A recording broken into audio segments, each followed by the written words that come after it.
Bwana Yesu asifiwe. Kwa mara nyingine tena ninapenda kukukaribisha katika kipindi chetu cha kutoka hemani. Mimi ni mchungaji Dr. Kieji, mchungaji kiongozi wa kanisa la Hemani lililopo mtaa Maliza, kata ya Buhongwa, wilaya Nyamagana, jijini Mwanza. Na topic yetu kuu tunaongelea maombi. Tunazungumzia swala la maombi. Kipindi kilichopita nilikusomea maandiko kadha wa kadha yaliyotokana na maisha ya Yesu na namna ambavyo huduma yake ilionekana kuwa na matokeo chanya ama ilionekana kuwa na impact kwa sababu alifanya maombi na matokeo yakaonekana. Jioni ya leo napenda nikushirikishe maandiko kadhaa yanaongelea habari ya kuomba. Biblia inasema kitabu cha waraka wa Yakobo ile sura ya 5 na ule mstari wa 16.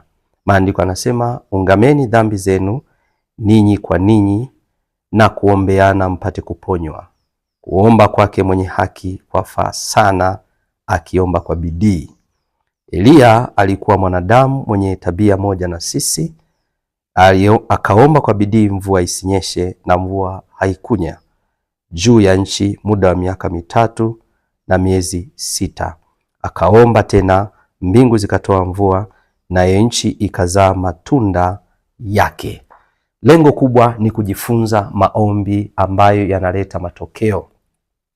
Tumeokolewa na Bwana. Bwana anaishi yumo maishani mwetu. Tunatamani kuona matokeo makubwa, mabadiliko. Tunatamani kumuona Mungu akitutetea na kutusaidia. Bwana Yesu asifiwe. Biblia inasema, ungameni dhambi zenu ninyi kwa ninyi. Na maandiko yanatupa mfano wa mtumishi wa Mungu Nabii Eliya. Kwa wasomaji wazuri wa Biblia wanajua nini kilitokea katika taifa la Israeli wakati wa utawala wa mfalme Ahabu na mke wake Yezebeli, na wakati wa nabii wa taifa lile alikuwa ni Nabii Eliya. Biblia inasema ilitokea shida, Eliya akaifunga mvua isinyeshe kwa muda wa miaka 3 kwa neno lake. Akaamuru anga lisishushe mvua, na ni kweli mvua haikunyesha kwa kipindi cha miaka 3.5 au miaka 3 na miezi 6. Baadaye, baada ya miaka 3 na miezi 6, akaruhusu tena mvua inyeshe. Akaomba mvua ikanyesha baada ya miaka 3.5. Lakini Biblia imemtoa kama mfano, imetupa kama mfano mtu ambaye alifanya maombi yakaleta matokeo makubwa, hata taifa zima la Israeli wakageuka na kumgeukia Bwana kwa njia ya maombi. Taifa ambalo lilikuwa limeharibika kabisa, watu wamemwacha Bwana, wanaabudu mungu Baali. Kwa wasomaji wa Biblia mnajua nini kilikuwa kinatokea. Shida ilikuwa ni shida, lakini Eliya kwa njia ya maombi watu waligeuka wakamgeukia Bwana kwa njia ya kuomba. Tafsiri yake ni nini? Ya kwamba hata wewe ukiomba leo, kuna mambo hayafanyiki, yatafanyika. Kuna mambo yameharibika, yataenda sawa. Kuna mambo yametitana, Mungu atayachambua kwa sababu umejikita katika maombi.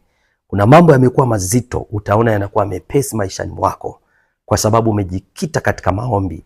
Kuna mambo unaona hayawezekani, yameshindikana, lakini utaona yanawezekana kwa sababu nguvu ya maombi inaweza ikabadilisha.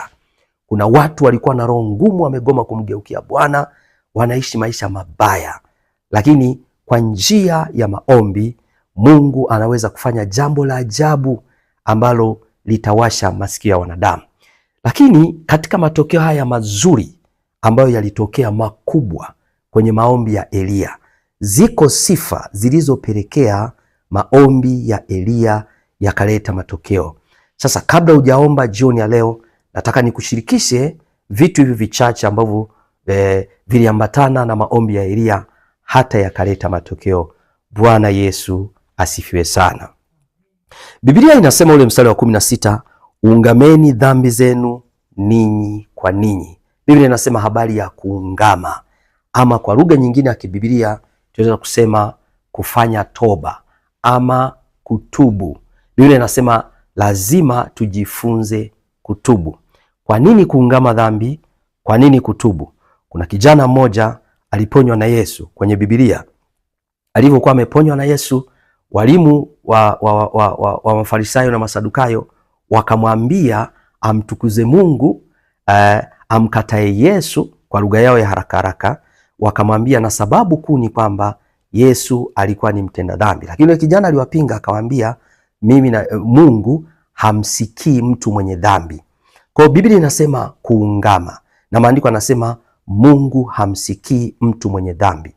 Kwa hiyo ili uwe na maombi ambayo Mungu anayasikia, ukiachilia mbali kujibu, kwanza anayasikia, lazima ujifunze kuwa mtaua, uishi maisha ya toba, maisha ya unyenyekevu mbele za Bwana, maisha ya kuacha mambo mabaya, maisha ya kuacha dhambi, maisha ya kuacha anasa, maisha ya kufanya toba na kujitakasa kila itwapo leo kwa damu ya Yesu Kristo, ili unaposimama mbele za Mungu adui asiwe na sababu ya kukushtaki kwa Mungu. Maana Biblia inasema mshtaki wetu Ibilisi kama simba ungurumaye anazunguka akitafuta mtu wa kummeza. Kwa hiyo ukisimama mbele za Bwana alafu na hatia, Ibilisi ataenda kujitetea kama vile ilivyotokea kwa Ayubu, ya kwamba Ayubu, Ibilisi anamwambia Mungu, Ayubu anakutii kwa sababu wewe umemlinda. Lakini Mungu anamwambia hapana, huyu ni mwaminifu. Ina maana na Biblia inasema Ibilisi ni mshtaki wetu. Kwa hiyo shetani huwa anashtaki ili akose kisingizio cha kushtaki, akose sababu. Lazima ujifunze kufanya toba mbele za Bwana, ungama dhambi, usizikubali. Na yeye Mungu wetu ni mwaminifu, atakutakasa, atakuosha kwa damu ya Yesu iliyomwagika msalabani, hautakuwa na hatia kabisa. Kwa hiyo utakapokuwa ukikunjua mikono yako kuomba, mikono yako haitaonekana kuwa na hatia, na maombi yako yatakwenda moja kwa moja kwa Mungu wetu, na Mungu atajibu kama vile alivyojibu kwa nabii Elia. Jina la Bwana libarikiwe sana. Maombi ya Elia yalileta matokeo kwa sababu yaliungama. Jambo la pili la msingi ambalo nataka ulijue ni hili. Biblia inasema kuomba kwake mwenye haki kwafaa sana, akiomba kwa bidii.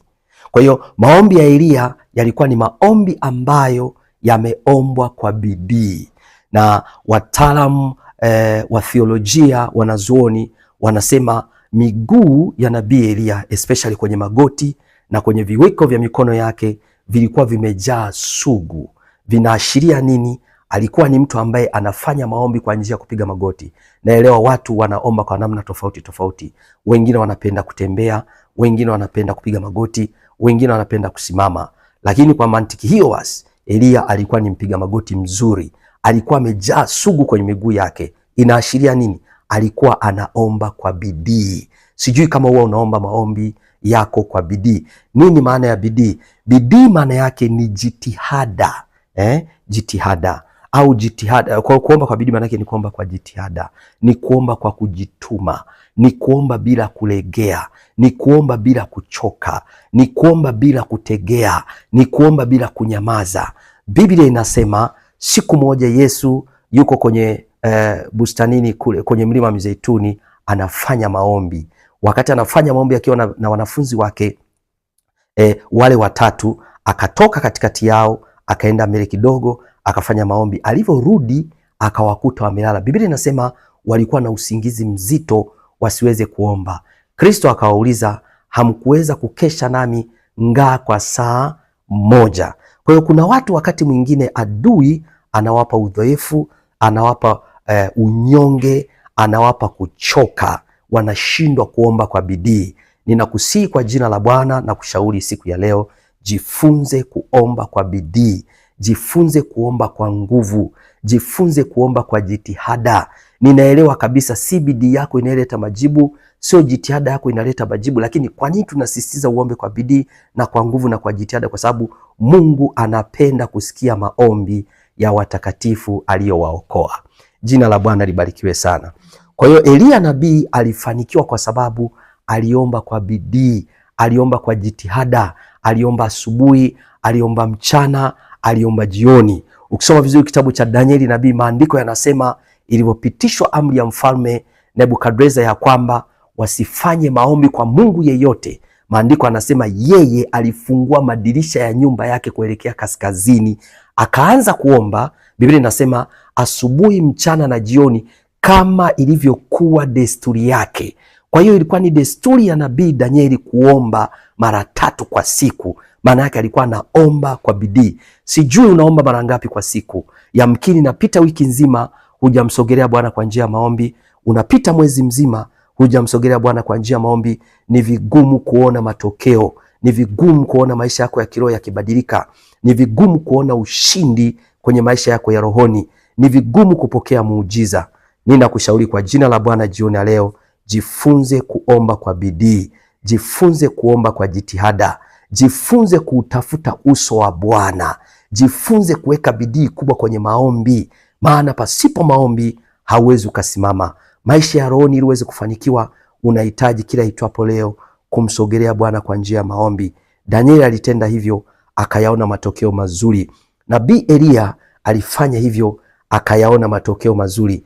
Maandiko anasema alifunga mvua isinyeshe miaka 3.5, haikunyesha. Akasema tena mvua inyeshe, baada ya miaka 3.5 mvua ikanyesha. Unatatizwa na kitu gani? Jaribu lako ni lipi? Mtihani wako ni upi? Umekwama wapi? Umezimia wapi? Wakati mwingine unachoka kumsogelea Bwana. Ninakusihi kwa jina la Bwana, Mungu akukumbushe na akusaidie. Kumbuka, ungameni dhambi zenu ninyi kwa ninyi. Jifunze kuungama. Na jambo la pili, omba kwa bidii. Bidii, neno jingine tunatumia jitihada ama juhudi. Kuomba kwa nguvu, kuomba bila kuzimia, kuomba bila kuchoka.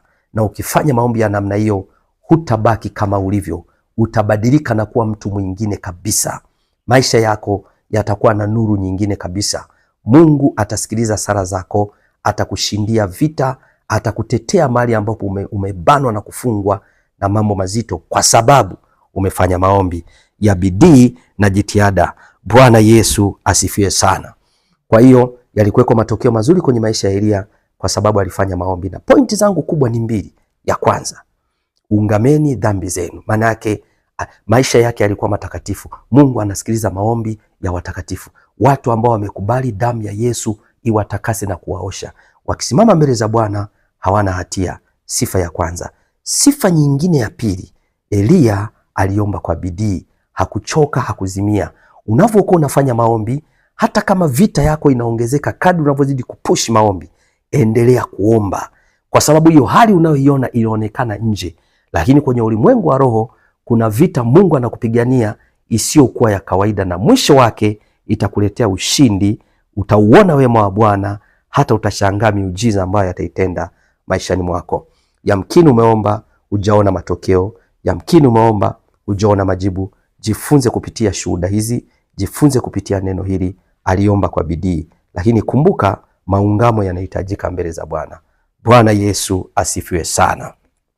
Kwa hiyo Mungu wangu wa mbinguni akubariki sana sana, nami nitakwenda kuomba kwa ajili yako jioni hii ya leo.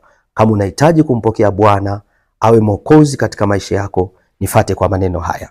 Sema: Baba Mungu, naja mbele zako, mimi ni mwanao, ninakusihi unisamehe, unitakase, unioshe kwa damu ya Yesu iliyomwagika msalabani. Ulifute jina langu kwenye kitabu cha hukumu na uliandike kwenye kitabu cha uzima. Asante Yesu kwa kuniokoa. Tangu leo namkataa shetani na kazi zake zote. Ninakupokea wewe Yesu uwe Bwana na Mwokozi katika maisha yangu. Ninaomba na kuamini. Amen. Tayari kwa sala hiyo umekwisha kukiri na umekwisha kuamini moyoni mwako, hivyo umeokoka. Lakini vile vile naomba nikuombee sasa, ili Mungu akupe neema ya kuwa mwombaji mzuri unayeomba kwa bidii. Baba mtakatifu, Mungu wa mbinguni uliyejaa utukufu na neema, kononi mwako ninamsogeza mtumishi wako huyu. Mungu, yako mambo mengi ambayo yamekuwa mazito maishani mwake, yamekosa majibu, yamekosa mlango wa kutokea. Wewe Mungu unajibu maombi. Hili lilikuwa ni zito kwa Elia, lakini aliomba kwa bidii, matokeo yakaonekana. Mikononi mwako namweka mtumishi huyu. Bwana msaidie, mtetee, mtie nguvu, umjaze nguvu za Roho Mtakatifu, aweze kuomba kwa jitihada, aweze kuomba kwa bidii, ili nguvu zako Bwana zikaonekane maishani mwake. Ninambariki na mweka mikononi mwako, funike katika utukufu wako kwa jina la Yesu. Amen. Basi kwa mantiki hiyo, baada ya kuwa tumefanya maombi hayo, wewe umeokolewa na Bwana tayari, na tayari Mungu amekutia nguvu. Kwa hiyo ninakutia moyo kuanzia jioni ya leo ama asubuhi ya leo ama usiku wa leo, hebu jifunge kibwebwe, msogelee Bwana kwa njia ya maombi. Usichoke wala usikate tamaa wala usizimie. Usiombe dakika 5 kaacha, usiombe dakika 15 kaacha, usiombe nusu saa kaacha. Jitahidi kuomba angalau dakika 60 na kwenda mbele. Baada ya muda fulani utakuwa umebobea katika maombi, utakuwa unaomba masaa mengi mpaka utashangaa miujiza, ishara na maajabu vitaonekana maishani mwako. Naitwa Pastor Kieji, mchungaji kiongozi wa kanisa la Hemani lililopo mtaa wa Maliza, kata ya Buhongwa, wilaya ya Nyamagana, jiji la Mwanza. Tuko jirani kabisa na shule mbili, moja inaitwa Msabe na nyingine inaitwa Platinum Pre and Primary School. Ninakukaribisha. Ibada zetu siku ya Jumatano na Ijumaa saa 10:30 mpaka 12 kamili jioni, na siku ya Jumapili saa 3:30 mpaka saa 6:30 mchana.